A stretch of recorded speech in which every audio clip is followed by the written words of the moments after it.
right? Like as a journalist, unless you're an opinion journalist, I guess, like you're just following the facts, and your job is based on everything we know and the people we've talked to, here's the truth of what happened, right? As far, as best we can tell in the most balanced way. Marketing is, you're trying to get at truths, but it's more, I think, like what you said, like an ongoing conversation with your audience about the things that they care most about. And really the audience is your guide for where you go, what you talk about, how you talk about it.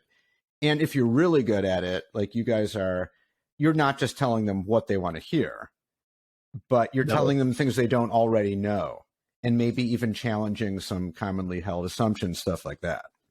That's such a great point, because there's such a tendency to just talk about what they want to hear. Yeah. And that's not it at all. I mean, I guess I have this whole tangent about, SEO strategy and kind of, SEO can be the beginning of producing great content. But to some extent, what all you're doing is you're saying, well, what questions is my audience asking, or what topics are they willing to latch onto? And it's a great idea that's where you can kind of meet them and where the conversation starts. But, and I've learned this from trying and failing, but,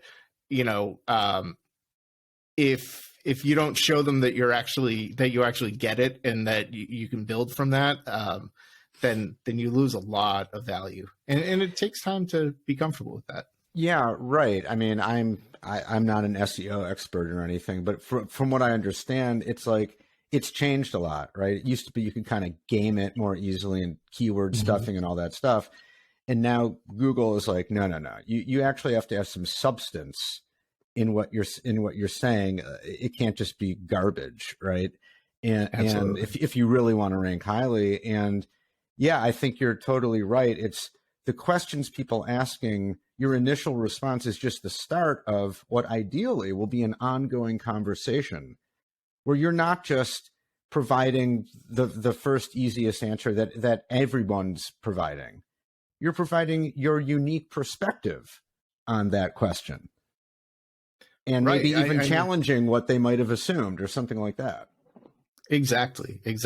And if you can't make that transition, that's really the mechanism for me. What I'm judged on from an ROI standpoint is, at the end of the day, if I don't produce sales demos, then I have a very tough time at my job.